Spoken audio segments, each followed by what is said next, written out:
Star Walker Studios presents Game Master's Journey, your multi-dimensional RPG podcast.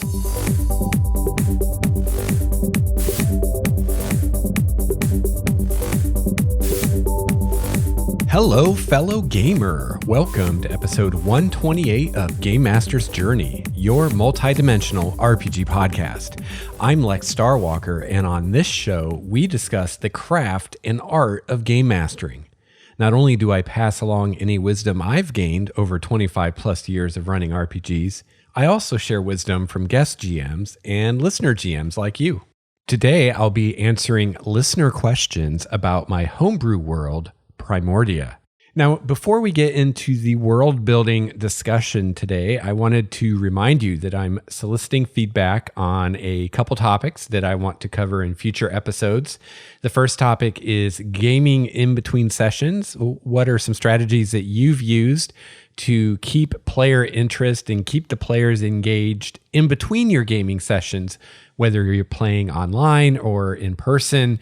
Have you done things like using forums or emails or something like that where the players can interact with one another and or interact with you, the GM, and kind of keep things going between sessions? What do you do when players are absent? Do you have any creative strategies for handling player absences?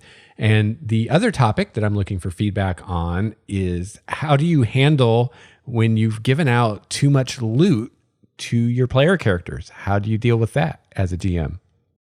So you can go to the show notes for this episode 128 at starwalkerstudios.com/Game Master's Journey. And I will have links to the discussions about these topics on the Game Master's Journey community where you can weigh in. So last episode, on episode 127, I talked a bit about my homebrew world of Primordia. I talked about some of what's going on in the wilderness outside the cities, and also what kinds of things adventurers in Primordia might find themselves doing. And pretty much all of that came from an email that I got from a listener that was asking questions about Primordia. And recently on the Game Master's Journey community, I had asked for any questions that listeners had about Primordia specifically or about world building. And I've gotten quite a few of those, and I may still get more, who knows? But today we're going to start going through those questions, and I'm just going to on the fly answer them. I haven't prepared for this, so this will be just off the top of my head, and I guess I'm kind of in the hot seat. So we'll see how I do.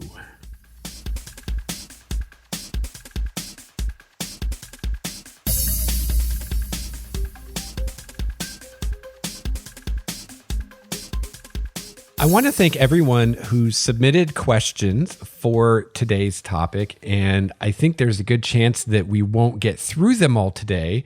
So I will put a link to this thread on the Game Master's Journey community as well in the show notes at starwalkerstudios.com. So if you're listening to this and you have additional questions that aren't covered or haven't been covered in the thread yet, then feel free to go there and submit more questions, because I doubt I'll get through them all today. And if I don't get through them all today, then I'll do the rest at a later date. And then I can get to any new questions that are submitted after this episode. So let's get into it. And like I said at the top of the show, I'm just going to read these and respond to them. This is unrehearsed. So we'll just see how this goes. So my first question comes from Nathan Cook, who says, well, I think it's interesting to hear about anything about your world of Primordia, but if I had to pick, it would be more about what's under Primordia. A lot of the old school D&D games I used to play in my second edition days had drow, mind flayers, and Fomorians, among other things, as the big bads in the campaigns I played in. So are there cultures living underground separate from the ones above in Primordia? I think another way to say this is there an underdark in Primordia? And, this isn't a part of the world I've given a lot of thought to, but I have given some thought to it. And I can say that, yes, there is an underdark in Primordia. I've actually thought about some of the adventures that I've been working on for Primordia. I've thought about, does this cave or does this cavern somehow connect to the Underdark or not? So for me, it's kind of always been the assumption that, yes, of course, there'll be an Underdark. It wasn't even something that I don't think I thought very much about the possibility of there not being an Underdark, because I like dark elves, I like mind flayers, I like hook horrors and all those abelisks and all those classic Underdark monsters. And you flip through the monster manual for 5th edition, and there's quite a bit in there that can be found in the Underdark. So I'm definitely going to have an Underdark. I haven't given a lot of thought as far as fleshing that out, what the Underdark is going to be like. There will definitely be abelisks. I'm a huge fan of abelisks. There will definitely be gray dwarves. There will definitely be dark elves. Although one thing that I've already decided about the setting is that in Primordia, the dark elves are not limited to the Underdark. And I haven't figured out exactly why that is, or why some of the dark elves are in the Underdark and some of them aren't, other than there is no Loth in Primordia. And so the usual kind of story of how the dark elves came to be in the Underdark isn't really going to work in Primordia, because Loth isn't a thing, and the Seldarin isn't a thing, and Corlon isn't a thing in Primordia. So I'd have to come up with another reason for the dark elves to be in the Underdark anyway. So I've decided that at least in the days that there were elves around, there were dark elf cities just like there are high elf cities.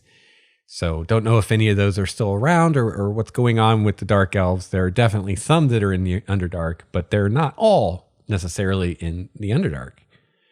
All right, so before I ramble on too much more, let's get back to Nathan's questions here, because I know he's got a lot of them. So he says, are there cultures living in the underground? Yes, there are. What kind? How do they defend themselves? Do they have a shield of their own or some other defense? Yeah, that's a really good question. So here Nathan's referring, I think, to the force fields that protect the cities on the surface, kind of like Mythals, that protect the cities on the surface from the rifts that are opening to other planes all the time. And I talked about this quite a bit in episode 127. Yeah, that's a good point. Like, how are these cities in the Underdark protected? So this isn't something I've really given any thought to before right now. But right away, I have a couple ideas. The first idea that actually came to mind was recalling the, I believe it's called the Phasris in Forgotten Realms, but this idea that in the Underdark, there's this magical radiation that doesn't exist on the surface. And this isn't a new idea. This has been around at least in 2nd edition, because I know when I learned about Dark Elves in 2nd edition, that Underdark radiation was a thing and was an explanation for why, in 2nd edition at least, most of their armor and weapons and stuff were actually magical and had magical bonuses. Just, common everyday, like everybody's sword had a magic bonus. And the explanation for that was, it's all suffused with this this magical energy, which gives it magical properties. But then you take it outside of the Underdark, and especially if it gets exposed to sunlight, then the weapon quickly loses its magic and disintegrates or whatever. So that's kind of where all that came from. And now, in 5th edition, I didn't run Out of the Abyss, but I saw some actual play of it, and I flipped through the book. And in 5th edition, they added this idea that this radiation makes you go crazy, which at least was new to me. I know that wasn't a thing in 2nd edition. Maybe it's something they did in 4th. I don't know. But honestly, I'm not a fan of that. I think that's kind of, I don't know. I guess if you want to make your D&D more campy, maybe that would work. But I just don't like it. First of all, I don't think it's a great idea. I don't think it's a very good idea to begin with. And second of all, it kind of flies in the face of the lore that's been established. I'm speaking as someone who was introduced to the Underdark via the Dark Elf trilogy, Homeland, Exile, and Sojourn. And those were some of the earlier, D&D books that I read. And, you didn't have people going crazy from the Underdark radiation in there like you do in Out of the Abyss. And it just, to me, flies in the face of the character development of the Dark Elves and the Grey Dwarves, I think, are the ones that are in the Underdark, and the Deep Gnomes. None of them before were known for being mentally unstable. Well, the Grey Dwarves were, but that was because they'd been thralls to the Mind Flayers, not because of Underdark radiation.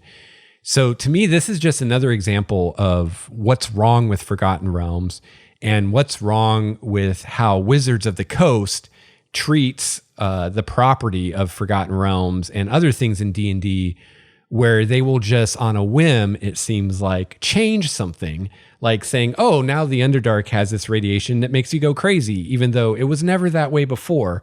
And there are all these novels about people in the Underdark and all these previous adventures where that was never mentioned.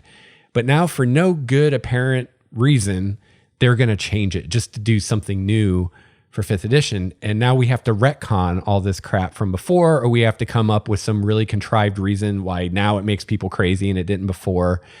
And to me, Forgotten Realms, and especially Wizards of the Coast treatment of Forgotten Realms, is just one contrived thing after another, and is one of the reasons why I really don't like that setting.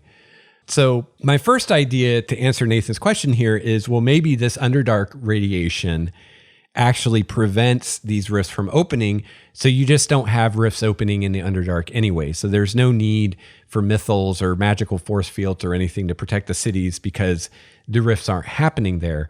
And there is some precedence for this in the 2nd edition days with the radiation in the Underdark. Part of the deal with that was that it did mess with teleportation magic, such that teleportation magic either wouldn't work or was more unreliable or more likely to send you somewhere other than where you wanted to go when you were in the Underdark, either trying to teleport into the Underdark or teleporting within the Underdark, because this radiation would mess with it.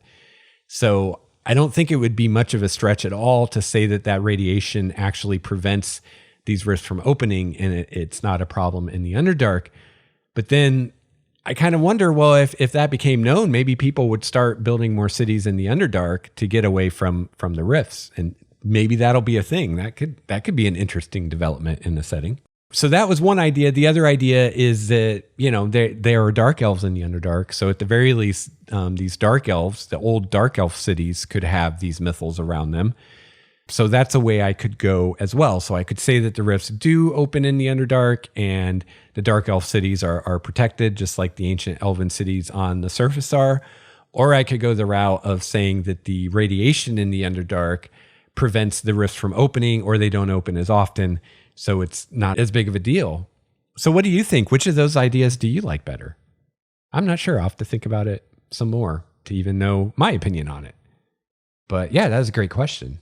All right, so again, asking questions about people that live in the Underdark. Do they plot against the surface world, or is it an uneasy truce where they provide labor for underground farms in exchange for living inside the shield? No. So there's no within the shield of Alondria does not go deep enough underground to be in the technical Underdark yet. I think Underdark, you're talking miles beneath the surface before you're actually getting into the Underdark. So the Underdark is not within the shield of Alondria, and there are at least no known connections to the Underdark within the Shield of Alondria, because that would be a huge security breach that you would want to seal right away. As far as what, people in the Underdark are doing, I mean, it's going to vary. You've got lots of different species that live in the Underdark. You've got types of dwarves and elves and gnomes. Well, I don't really have gnomes in Primordia, so there won't be gnomes, but there will be dwarves and elves that live in the Underdark, as well as mind flayers and beholders and all kinds of stuff. So all of them, of course, are going to be different. And even, say, different dark elf cities could be very different as far as how they approach the surface world or not. One idea that I did have way back in high school when I was running in 2nd edition, when I was running in kind of my version of the realms, was I was planning to do this big event where there was this massive attack from the dark elves on Evermeet, which was at that point kind of where all the elves were holed up. And I was going to have the dark elves come up in force and attack Evermeet, maybe at the same time attack other elven cities and settlements that still existed on the mainland. And it was going to be this big, huge war. At the time where I was at in the timeline of the Forgotten Realms back in the second edition days, I think there had been a small assault on Evermeet from the Underdark, and it was just, a handful of drow, and they did some damage, but that was about it. But that was it. There wasn't much to it. And I think that since then they did something with that, because I remember, I think it was in the third or fourth edition days, reading somewhere about how the drow had come up and attacked Evermeet in force and all this stuff. And I was like, oh my God, those bastards stole my idea. But then I did a little research into how that went down, and it wasn't nearly as cool as what I had planned. It was much smaller scale. It was much smaller in scope, and turned out very differently than what I was envisioning. But I never did it. I stopped running in Forgotten Realms before I ever got a campaign to the point that I wanted to spring that event. So that's something that I've always kind of had in my back pocket and want to use someday. So I could definitely see in Primordia doing a story where there are dark elves in the Underdark, and one or more cities maybe band together and launch a major attack on the surface world. The difference, I think, in Primordia would be that they probably wouldn't be attacking the elves, if only because then it probably wouldn't even involve the player characters, unless I had a group of players that had elves in the party and maybe were really allied with the elves and had been to one of their cities or something like that. So if I were running a campaign where the elves were more in focus, then I could have the dark elves attacking the elves. But otherwise, I'd probably have them just attack Alondria or something like that. I think that would be a lot of fun. So end of Nathan's email here. He says, maybe even what kind of horrors and forgotten things crept into Primordia from other worlds and now just sleep waiting for their time to awaken, or an unfortunate adventuring party to stumble across them. So in essence, is there a Primordia Underdark? So yes, there is. Haven't done a lot of thinking on what exactly it's like, but I think it will be in a lot of ways very similar to the Underdark of the Forgotten Realms, at least from the second edition days, before, Wizards got their hands on things and started screwing everything up. So yeah, but I think a safe assumption is all the usual stuff is going to be there. You're going to have mind flayers and beholders and dwarves and dark elves and all that stuff in the Underdark. Only no gnomes, because I don't have gnomes in Primordia. Or if there's any kind of Underdark halfling, that's not going to be a thing. And yeah, the Underdark would definitely be a good place to hide for things that had come through portals that are not native to Primordia, whether those are horrible aberrations from the far realms or demons or types of fae that have come from the land of fairy or whatever. So yeah, that's definitely a place where things could be hiding out. Definitely a place where ancient dragons and behemoths and things like Terraskew and stuff like that would be probably holed up in the Underdark. So I've kind of only seen the Underdark as high level campaign material, or at the least mid-level, so it's kind of an option other than going to the plains for high level play of something you want to do. It's like, well, we can go in the Underdark where everything's harder. I never really understood having first level characters in the Underdark. This is Matthew Colville, and you're listening to Game Master's Journey. I want to give a quick shout out to the patrons of Starwalker Studios. The support of the patrons makes this show possible. If you enjoy Game Master's Journey and you'd like to give a little back, becoming a patron is a great way to do so. Patrons get some cool perks like game material I make for Primordia and access to a special monthly podcast I produce just for the patrons. I'd also like to give a huge shout out and thank you to my Tier 4 patron, Mr. Steve Strickland. Let's hear it for Steve.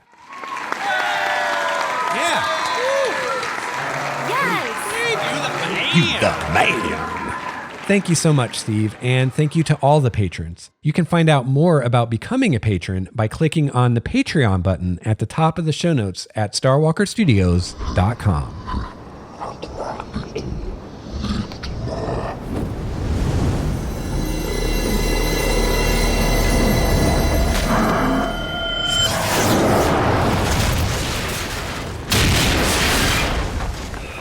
All right. Now we've got a question from Simon Collins. And if I can scroll here, Simon says, how are Fae and Primordia organized, if at all? Courts or conclaves or independent, or how?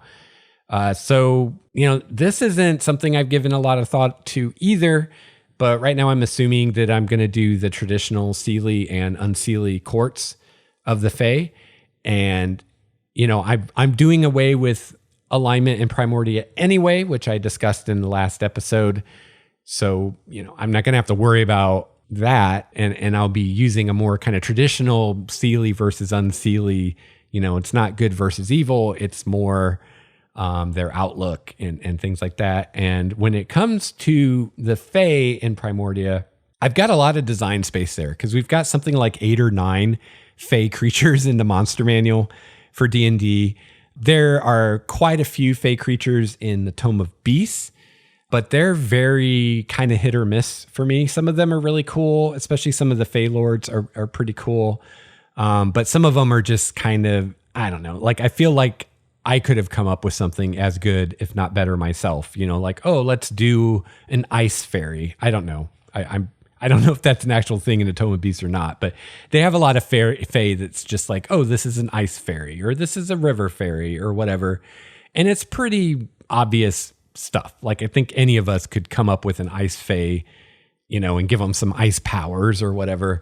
So I don't know. If I'm going to do something like that, I'd be more inclined just to come up with my own thing. If, the published thing isn't going to blow me away with creativity or something like that.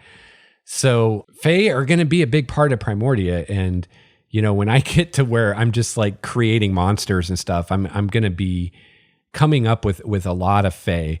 I do like the Fae lords and ladies, or at least the idea of them, that they're super powerful, high CR, creatures or beings or whatever you want to call them.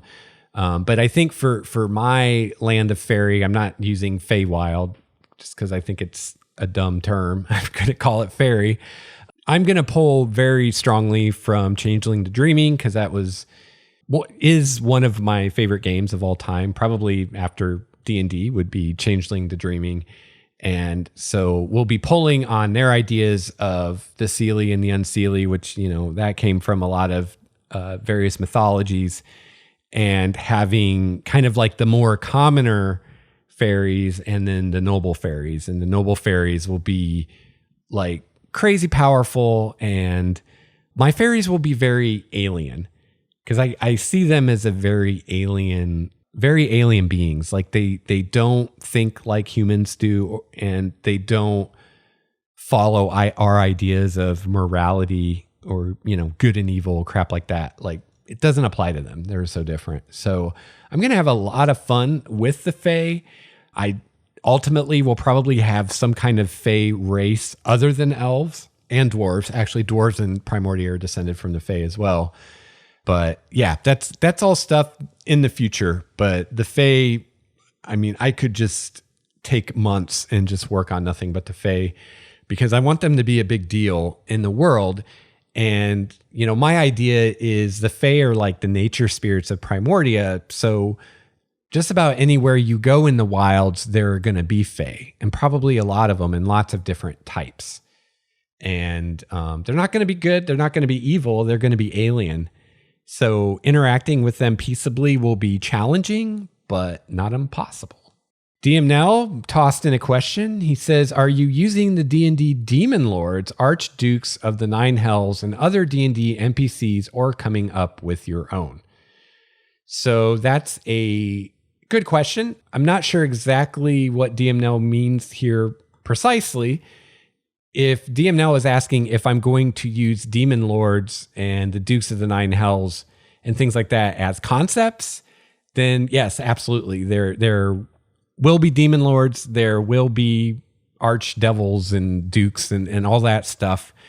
I still haven't completely decided what I'm going to do with the Outer Planes in Primordia. There are going to be Outer Planes. I'm going to have the classics like Gehenna and the Abyss and the Nine Hells and things like that. Probably going to do away with the whole idea of planes having an alignment because I'm not using alignment, and see where that takes me. So yeah, and actually, and I talked about this a little bit on episode 127, there's the possibility of demon lords actually being in Primordia, because if a rift opened to the abyss, then a demon lord could have theoretically come through that and be on Primordia. So you may not have to go to the abyss to go find a demon lord. Same thing with archdevils. So if DM Now is asking if I'm going to use the specific NPCs, like for instance, I think Out of the Abyss has some demon lords like statted out for you. Maybe. It just depends. It depends on the particular adventure I'm doing and what I need from that NPC. If I can find a pre-published NPC that's going to work perfectly for what I want to do, then yeah, why spend time rebuilding the wheel, right? So if there's a demon lord from Out of the Abyss that I really like and I want to use it, then yeah, I definitely will. On the other hand, if nothing really fits, I'm not afraid to come up with my own either. In fact, I've already worked up one demon lord who is an orc demon lord who I don't remember. I think I was going to do an episode on him and I never did. I don't remember now exactly how he became a demon lord off the top of my head. But the basic idea was that he was originally an orc who ultimately eventually became a demon and then became a demon lord. And he is active in Primordia. I haven't decided if he travels to Primordia from the Abyss or if he is actually living in Primordia. But he goes and finds orcs and turns them into demons, is how he fills out the ranks of his troops for his demon army. So I have this demon lord that I've statted out, and I also have these kind of orc demons that I've statted out as well. I think it's more likely that I would look at the demon lords and Out of the Abyss as far as a guide for power level and maybe some inspiration as far as what kind of abilities they might have and things like that. But when it came to the actual demon lord that the PCs encounter, I would probably come up with my own. Or if I wanted to use a demon lord from Out of the Abyss, I would definitely go look at earlier editions, specifically first or second edition, anything about them from those editions, because I just think they were better as far as those kinds of things than a lot of the things we have in 5th edition. All right, G Ferg also threw a question into the hat here. G Ferg says, can folks from other settings port into Primordia? Like say someone from Dark Sun or your favorite Forgotten Realms? And this one I can answer for sure. I have thought about this and the answer is absolutely yes.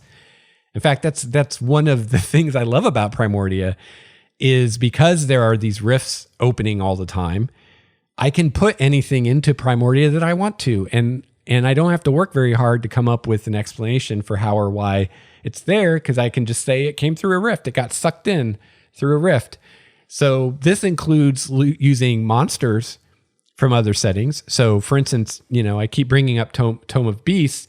When I did the Tome of Beasts review, I said that one of the downsides, at least for me with that book, is so many of those monsters are tied to the Kobold Press setting. I can't remember what it's called right now, but see what happens when I don't pre-write the show.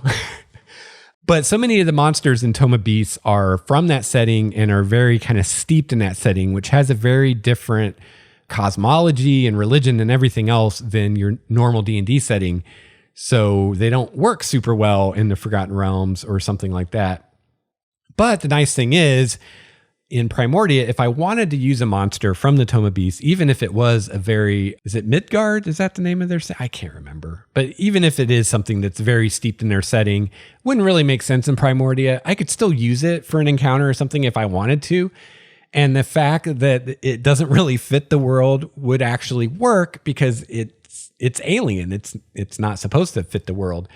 Now, one of my original ideas that I had about this world when I first came up with this idea of it being this planar nexus and things constantly being sucked in through these rifts and stuff is I had the idea that the magic of Primordia is so powerful. It's like a radiation, kind of like the underdark radiation, that it seeps into you. And creatures or beings that come from another plane or another world in the Primordia, as they are in Primordia longer, this magical energy or the radiation seeps into them and it changes them. And the original idea was that maybe it gives them some new abilities or some new resistances or kind of changes things up a little bit. But it also eventually gets to a point where that creature is now of Primordia and has been so suffused with this magical energy that's of Primordia that going back to its home plane or its home world is no longer an option for it. So I haven't worked out the details of that. And part of that was also going to be that this radiation would seep into player characters. And as player characters use more magic, things would happen to them, basically almost like mutations where they wouldn't never necessarily be harmful to the character, but might lead to cosmetic differences, like maybe your eyes change to a strange color. Maybe your eyes were brown and now they're violet. And maybe when you use magic, they kind of glow or something like that. Or maybe all your hair falls out, or you get these mystical tattoos on your skin that glow when you use magic or you're around magic or something like that. So there might be kind of cosmetic things like that that could be seen as a downside if you don't want like normal people to know that you're touched by magic. But the other idea was that player characters would get abilities from this, that they'd get basically additional special abilities or magical abilities from their connection to the magic. So that's still something I want to do. I've kicked around some ideas, but I haven't come up with a system that I like for all that yet. But to get back to G. Ferg's question, yes, absolutely. You could planar travel to Primordia from any other D&D world. And I've considered doing this in campaigns before. You know, right now, for instance, I'm going to start running Storm King's Thunder, and the players wanted to do something in Primordia, but I just don't have the time right now to do all that. So I said, hey, you know, we can wait however many weeks it is until I can do this. Or in the meantime, we could do something published.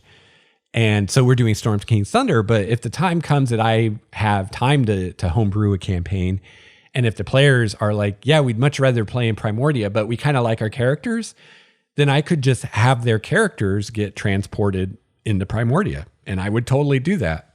Had the same thought when I was running Curse of Strahd, which unfortunately we didn't finish. But I thought, well, when the campaign's over and the player characters leave Ravenloft, presumably to go back to the Forgotten Realms, I could instead have them end up in Primordia if I wanted to instead run there instead of the realms. And that's another cool thing about the way that I've kind of defined Primordia, is that it's this planar nexus that kind of draws things in. So anything that's traveling across planes or teleporting or something like that, Primordia almost like it has this strong gravity that attracts things like that. So anytime something goes wrong or haywire and you're going to end up someplace random, chances are better that you're going to end up in Primordia than anywhere else. So it's kind of built in this explanation for me as a DM as to, well, why your characters, when they left Ravenloft, ended up in Primordia instead of the Forgotten Realms, for instance. Also, you could teleport from Primordia or planar travel from Primordia to any other D&D world. So, you know, we have this idea of the multiverse in D&D, and that all of these D&D worlds, whether they're official published worlds like the Forgotten Realms or Dragonlance or Dark Sun, or whether it's some DM's homebrew world, there's this idea that they're all in the same multiverse and that you can travel from one to the other. When you go to the Abyss from Krynn, you're going to the same Abyss that you go to when you go to the Abyss from Faerun, for instance. So I haven't decided if I'm going to say that Primordia is part of that, or if my thing is totally different. That will probably be decided by what I decide to do with the Outer Planes. Because if I do too much with the Outer Planes and change them too much from what's in the DMG, then it becomes hard to say that this is the same Abyss that people on Krynn are going to, or people on Forgotten Realms. So maybe this is just a different plane.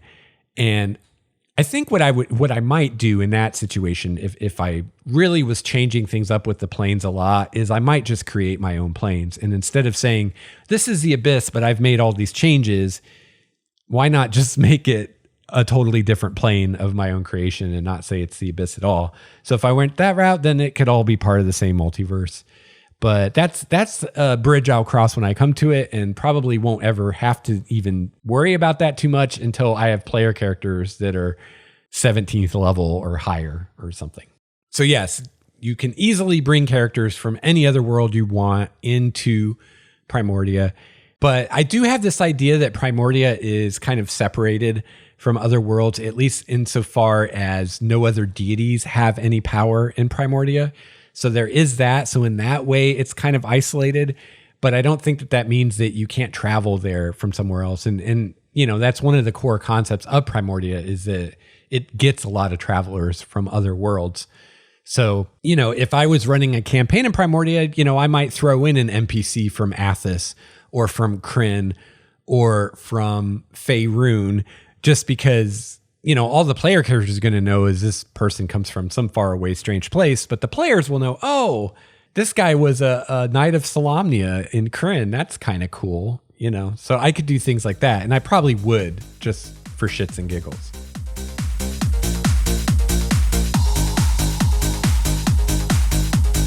My favorite part of the show is when I hear from listener GMs like you. If you have feedback for the show, whether it's a comment on today's topic or an idea for a future topic, I'd love to hear from you. There are a lot of great ways to get a hold of me. You can email me at gamemastersjourney@gmail.com, follow me on Twitter @LexStarWalker, Google plus LexStarWalker, and finally, you can visit the website starwalkerstudios.com to get links to my Patreon page, YouTube channel, and more. Finally, you can find a link to the Game Master's Journey Google Plus community at starwalkerstudios.com, and the community is a great place to bounce ideas back and forth with other listener GMs. You can also comment on the show episodes, share your own homebrew world, and ask questions of the many experienced GMs that are part of our community. You can find all this and more at starwalkerstudios.com.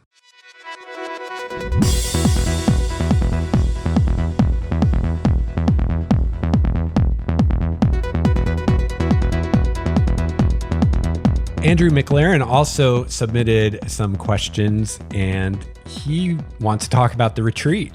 He says, we know people fled to the mythal cities, but I'm vague on what they fled from. Monsters now roam the unmythled areas. What kind of monsters? Are these the same ones who attacked during the retreat? Was it a single force of evil with a leader, or just a phenomenon like mutation or zombie infection? Or did 100 random portals open to a wide variety of hostile planes and nasty beings came through? Yeah, that's basically what happened. And I did cover this in quite a bit of detail last episode, in episode 127, so I'm not going to rehash all of that. But yeah, in a nutshell, these rifts that open to other planes, just the amount of rifts that were opening and the frequency with which they were opening increased dramatically. Also, rifts that open can either be unstable, which means they just stay open for a short time, maybe just a few rounds, and then they close on their own. Or rifts can be stable, which means that they either stay open for a long time or they stay open indefinitely until something closes them. And during the retreat, not only were there more rifts opening more often, but more of them were stable and were staying open than, quote, normal. So that's basically what the retreat was. And as far as, you know, what was coming through those rifts, like basically anything and everything you can imagine. You know, some of these rifts were opening onto elemental planes. So you had various elemental type creatures coming in, including like genies and Afridi and things like that. Some of these rifts were opening to outer planes, so you could have things coming from the Abyss or Gehenna or the Nine Hells or Carcerai or wherever. Some rifts opened to the far realms, so you'd have like Cthulhu type shit coming through those. Some would open to the land of fairy, so you would have fairies pouring in, which there's already a lot of fae in Primordia. I've even kicked around the idea of saying that fairy, or if you must call it the Feywild, I've kicked around the idea of saying that fairy isn't actually a separate plane in Primordia, that fairy and the material plane are still coterminous, or whatever the term is. They're still the same plane. They haven't been separated. So I don't know for sure if I'll do that or not, but right now I'm going with the default that there is a plane of fairy. So you could have portals opening to plane of fairy, all kinds of things coming through those, portals opening to the shadow plane, all kinds of stuff coming through those. The inner planes, I don't know if these are still a thing in 5th edition, but the positive and negative energy planes, you could have portals to those.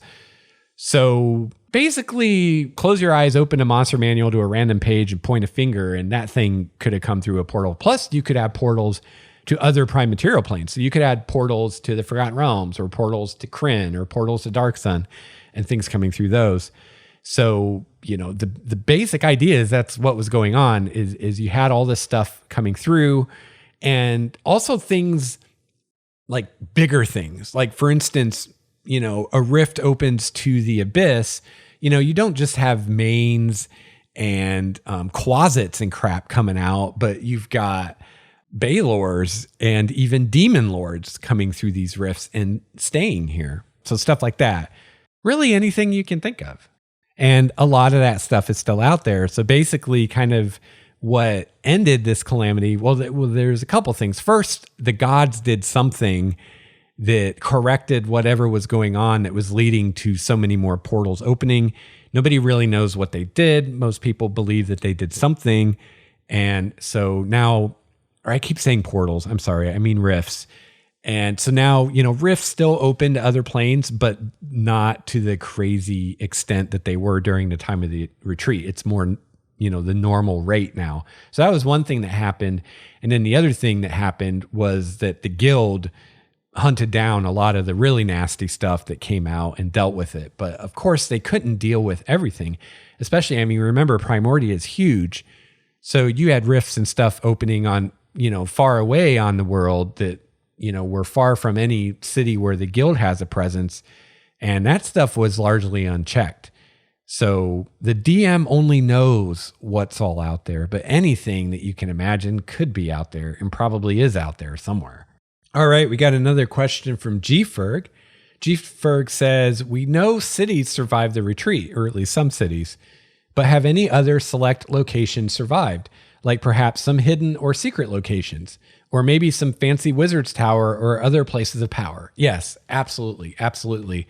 So the whole thing that protected cities like Elandria during the retreat was the fact that they had magical protection that prevented these rifts from opening in those areas. And this magical protection is millennia old. These cities were originally elven cities thousands upon thousands of years ago, back in the elven heyday when the elves were the power to reckon with in Primordia. And these are cities that are left over from way back then. And these mythals, which they're not really mythals, I have to come up with my own term, but for lack of a better term, these mythals were created way back when. So they were made with the old magic that I've talked about before on the show. So, that's one magic that's out there that can protect an area from these rifts. It's not a huge leap to assume that the elves long ago weren't the only ones in the vast history of Primordia that have figured out some way to protect it from, because these rifts opening have been a part of Primordia forever, or at least for as long as anyone has been around to have recorded history or anything like that. Like, the retreat was when they were happening much more often, but they've always been a part of the world. There've always been something that's happening in the world. So, even tens of thousands of years ago, people had to deal with these rifts, and if there was a way to prevent them, they probably would have found them. So, all those things that G-Ferg mentioned could totally be possible. There could be, hidden locations that survived the retreat, were protected in some way. It could be some powerful wizard's tower, or it could be a temple, or some other place that's built on a place of power, or has some kind of powerful artifact or something that protected it. Or, maybe in the Underdark, if I go with the idea that the Underdark radiation prevents rifts from opening, then, most of the places in the Underdark probably would have survived. So that could definitely be something that player characters out exploring in the wilds could come across. Maybe, some ancient wizard in his tower that stood long before the retreat and is still there. Or maybe some small village that somehow was protected, or some other ancient city that maybe wasn't a city of the elves. Maybe the dwarves at some point came up with something like a missile that protected their cities, or, possibilities are kind of endless. I mean, the assumption is that the majority of stuff was wiped out, but here and there are isolated places that survived. And there could be places that maybe survived just through dumb luck. Maybe they were just lucky and no rifts open close enough to give them any problems. I mean, it's a really big planet, so that's possible, I suppose. G-Ferg has more questions. How about powerful entities? Have they carved out locations or some such, like dragons or certain giants or other powerful beings that can love or that can live outside a mythal? So yeah, those are great questions. And I would say the answer to all those would be yes. And I talked a little bit about this in episode 127 too, about, in the concept of demon lords coming through. And, maybe this demon lord comes through a rift from the abyss, brings his army of demons with him, and he carves out a place of power somewhere in Primordia. Also during the retreat, there were very, very ancient dragons that had been asleep for centuries or millennia who woke up, all this upheaval and all this stuff going on, woke them up from their hibernations. And they came out of, their lairs and reclaimed their ancient territories. Giants, everything you flip through the monster manual. If you see something that's a big bad that could rule a territory, there's probably somewhere in Primordia where one of those things is ruling a territory. And I think that's really interesting. And I like this idea of anywhere you go in the world, even if you're in the middle of, quote, nowhere, there are beings who live there and there is a hierarchy. Just like in biology, you have the food chain. The ecology of an area, the web of life. So I like that idea of an ecology and of how, any area has, the natural predators and the prey and the apex predators and all that good stuff. And so the same thing's true in Primordia. It's just with monsters and magic instead of just biology. So the apex predator of a given area could be an ancient red dragon, or it could be a beholder, or it could be a demon lord, or it could be a family of giants, or whatever. And I think that's really interesting and really fun to play with. So if you have PCs that are traveling through the wilds, anywhere they're at, they're in someone's territory. And, if they draw that being's attention, that being may be way beyond their power level. And now they're in his backyard and they got to play by his rules.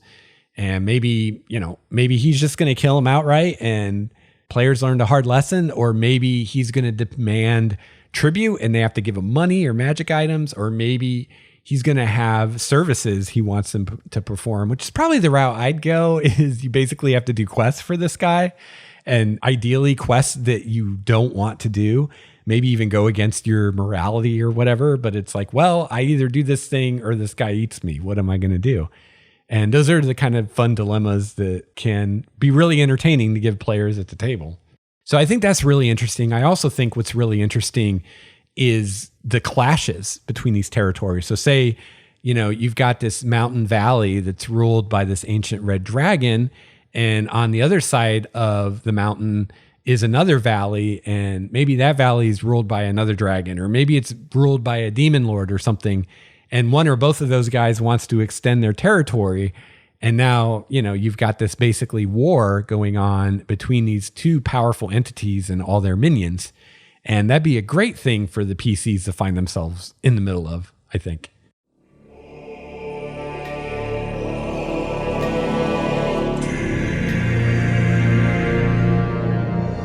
I think the thing that makes a tabletop RPG the most enjoyable for everyone at the table, whether you're the GM or a player, is immersion.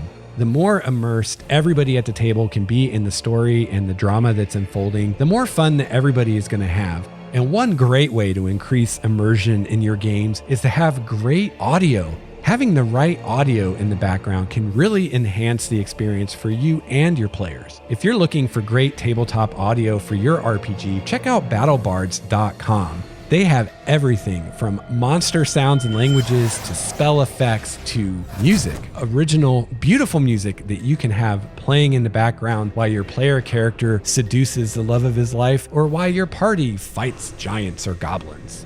If you head to the show notes at starwalkerstudios.com/GameMastersJourney for this episode, you can find my coupon codes that you can use on your first order at battlebards.com to get some free bonus tracks. So check it out and take your tabletop gaming experience to the next level with battlebards.com.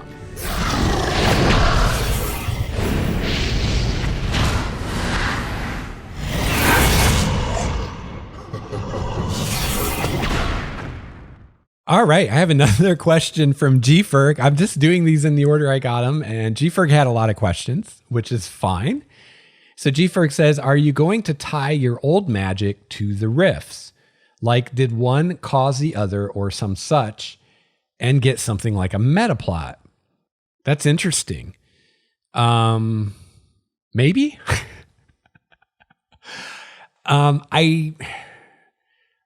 I see the rifts as predating everything.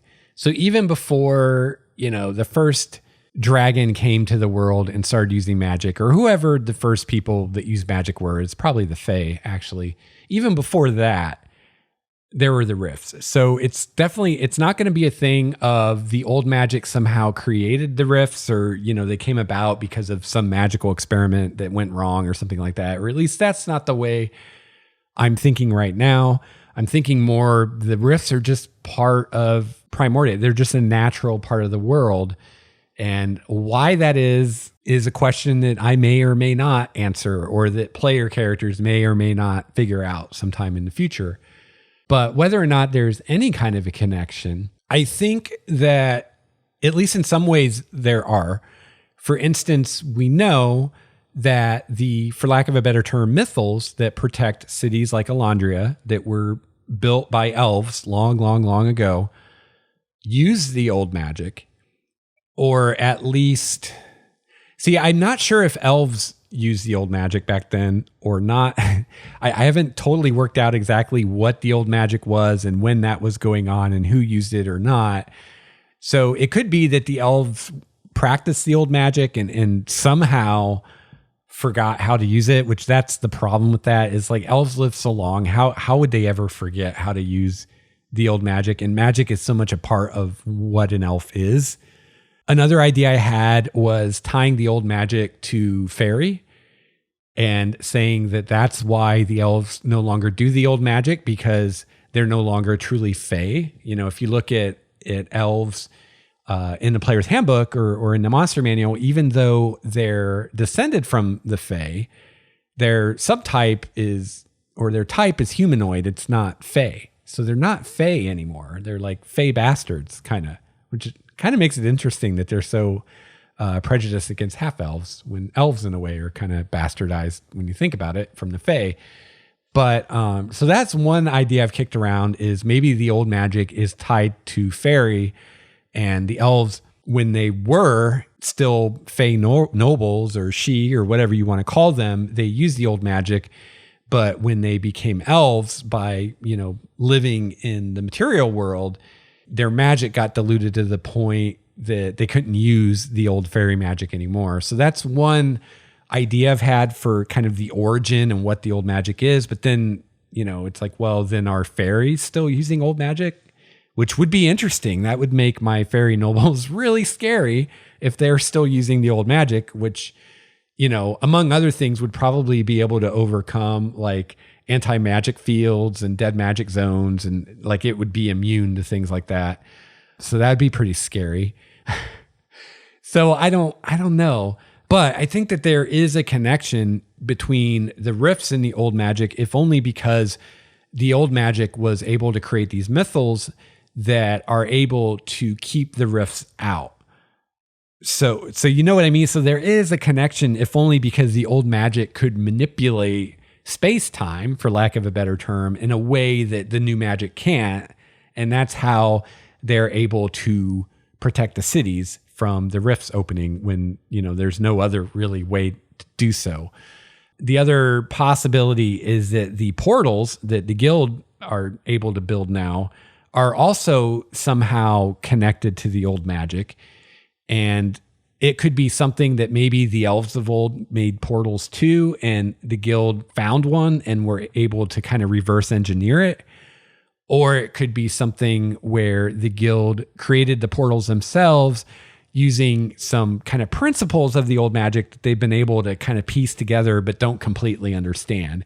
And the portals are like the one thing that they've managed to do with the old magic that actually worked. And if I went that route, I would probably say that they used the old magic to create the first keystone. And then that keystone was used to create all the future keystone. Like basically they made one item and then they used that to make all the portals, which that could be interesting because it would make the portals connected in a way that could maybe somehow be exploited, which would be an interesting story to pursue. But yeah, beyond that, I'm not sure, G-Ferg. But I will say for sure the old magic did not cause the rifts, but maybe tied to them in some way. Maybe it's the other way around. Maybe the rifts cause the old magic, or maybe the old magic somehow uses the rifts or uses the underlying cause of the rifts, whatever that is, to power itself or something. And maybe if the rifts are just some weird space-time phenomenon, maybe the old magic was totally based on manipulation of space-time or something like that. I don't know.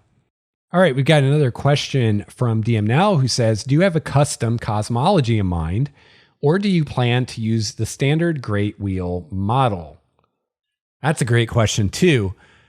For now, my default assumption is that I'm using the Great Wheel model. I'm using, the standard planes of existence that have been in D&D at least since first edition days, I think. So that's my assumption. I always tend to assume that I'm not changing things and that I'm using things kind of the way they are in D&D, unless I just come up or find something that's just way better. All right, we got another one from G-Ferg. I remember one of your mantras was magic, magic, magic. So how far does the high magic go? Airships? I'd say the sky's the limit with the old magic. I mean, the whole point of the old magic was that it can do things that can't be done within the rules of the game. It's totally in the realm of GM fiat. So, I mean, when you've gone that far, like why really put any limitations on it other than the DM's best judgment? As far as just regular magic, like what player characters can use, that's just, the limitations in the game, in the system. I'm not going to rewrite spells, what they can do and stuff like that. All right, we've got a question from Rob Whitaker who says, I'm also curious about the fairy culture. Initially, I thought they would be one of the distinguishing features of Primordia. So yeah, hopefully, ultimately, they will be. That is a whole can of worms. That is an area of the world that needs massive development by me. I think in order to really be happy with the Fae and Primordia, I'm going to have to create a lot of Fae creatures and characters. And that's just going to be a huge undertaking because it's going to involve a lot of research and time because, the first place I'm going to go is real world mythology and legends and stories and things like that, because that's where all this stuff comes from, and get as many ideas as I can from actual real world fairy tales and then kind of run with those and see where those take me. So yeah, it's going to take a lot of time, and I still want to have an actual Fae race that players can play. But yeah, that's something I really want to devote some time to. And I don't know, maybe I just need to make the commitment to put that on my to-do list to start doing research for that. Rob Whitaker also says, also still waiting to find out who brews the best beer in Alondria. Wow, in Alondria, I'm not sure. I think in the world, I'd have to say the dwarves. I'd have to say the dwarves are probably the best brewers in the world. But in the city of Alondria, I don't know. That's a good question. I have to give that some thought. All right. Well, I think I will pause there. We've gotten through quite a few of the questions, but not all. So again, I encourage you, if you have any questions about Primordia, and these have all been very specific to Primordia, which is great, or if you have just questions about world building in general, let me know. And I'll have this thread that I've been getting these questions from linked in the show notes at starwalkerstudios.com for episode 128. So you can go there and find the thread on the Game Master's Journey community and put your questions in there. I've got a few more that I didn't get through. So hopefully I'll get some more and we can do another episode like this, or at the very least, I can do this as one segment of the next world building episode I do. So thank you very much to everyone who's submitted questions, and also feel free to submit follow-up questions. Maybe I answered your question, but it led to another question, or maybe you don't feel like I answered your question very well, and maybe you want to pose it in a different way, so I can get at what you're trying to get at. But I'm looking really forward to hearing from all of you and reading your questions.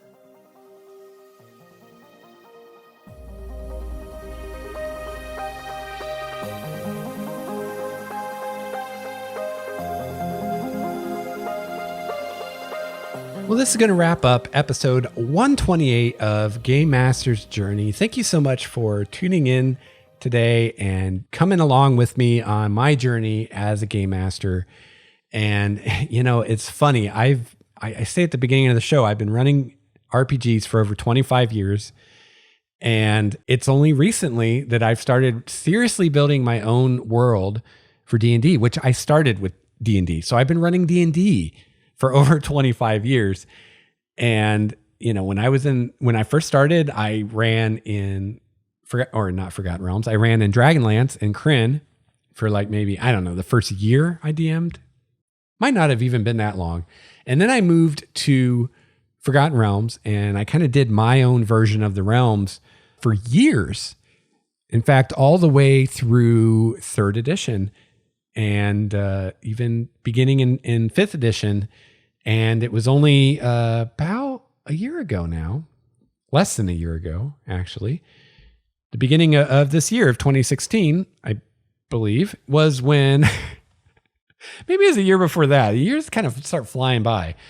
But it wasn't that long ago that I decided, hey, I'm going to build my own world. And the main reason that I took the plunge was because of the Dungeon Master's Guide for 5th edition, which I'm a big fan of, and their world building chapters at the very beginning of the book. And they do a great job of kind of getting you started with thinking about kind of these big picture defining characteristics of your world and kind of nailing down in what ways is your world similar to, a common D&D world, and in what ways is it different? And it got me started. It got me motivated to make my own world. And here I am, still going, having a lot of fun doing it. And I don't know, I feel like I'm leveling up as a game master by creating my own world. So I hope you enjoy listening to these episodes as much as I enjoy making them. And I hope that they're helpful to you. And once again, I'd like to encourage you to join the Game Master's Journey community. And if you're a world builder, if you run D&D or some other game in a setting of your own creation, please share it with us. Tell us about your world. Tell us, those interesting things that makes your world unique, and share it with us. We have a number of listeners who've done so already, and it's always really fun to read about someone's world. And you can ask for feedback, hey, what do you guys think about my world? You could ask for suggestions like, oh, I don't know what to say is on the other side of this ocean. Any ideas or whatever. And people in the Game Master Journey community are very good at sharing ideas and bouncing ideas around and things like that. And you've probably seen through these episodes of the podcast how much help it's been to me, the questions and suggestions and ideas that I get from listeners for Primordia. So you can get the same thing too on the Game Master's Journey community. So check it out. Well, I hope that you have a chance to play your favorite RPG this week. I'll be back soon with another episode of Game Master's Journey. Until then, game on. This has been a Starwalker Studios production, your source for quality gaming and hobby podcasts. This episode's music courtesy of Cloudwalker, Transboy, Renfield, Stanko, and Ish. See the show notes for more details at starwalkerstudios.com/Game Master's Journey.